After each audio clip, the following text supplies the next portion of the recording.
ನಮ್ಮ ತಂದೆ ನಾವು ಜಿಟಿ ಮಲ್ಲಿಗೆ ಸಿನಿಮಾ ನೋಡಕ್ಕೆ ಬಂದಿದ್ವಿ 6 ಗಂಟೆಗೆ ಬಂದಿದ್ದೀವಿ।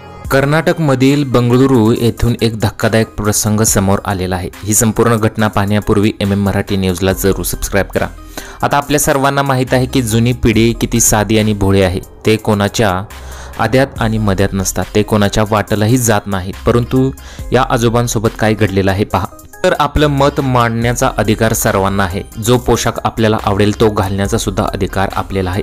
परंतु व्हायरल झालेल्या या व्हिडिओत फकीरप्पा म्हणून ओळखले जाणारे वृद्ध व्यक्ती आणि त्यांचा मुलगा जीटी मॉलमध्ये सिनेमा पाहण्यासाठी म्हणून जाणार होते, पण प्रवेशद्वारावरच मॉलच्या सुरक्षा कर्मचाऱ्यांनी त्यांची अडवणूक केली। या बापलेकाकडे त्यांची प्री बुक केलेली चित्रपटाची तिकिटे असूनही त्यांना मॉलमध्ये प्रवेश नाकारला। या व्हिडिओत आपण पाहू शकता की सुरक्षा कर्मचाऱ्याचे असे म्हणणे आहे की धोतर घालून या मॉलमध्ये प्रवेश करण्यास मनाई आहे असं मुलगा सांगत आहे।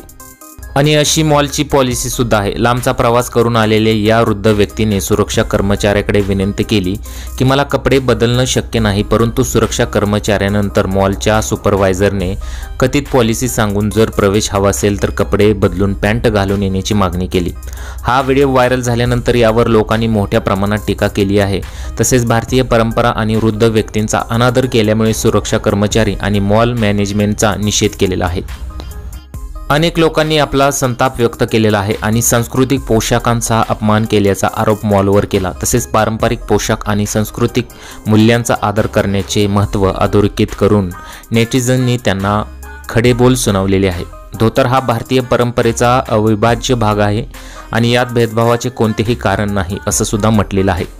तसेच या मॉलला बंदच करून टाका अशा सुद्धा संतप्त प्रतिक्रिया बऱ्याच लोकांनी केलेल्या आहेत। तुम्हाला काय वाटतं? तुमच्या प्रतिक्रिया आम्हाला कमेंट बॉक्समध्ये जरूर कळवू शकता। तसेच या मुलाकडे त्या मॅनेजरचा आणि तिथल्या स्टाफचा संपूर्ण व्हिडिओ आहे, त्यामुळे आता कारवाईही होणारच आहे असं सुद्धा कमेंट्स बऱ्याच लोकांनी केलेले आहेत।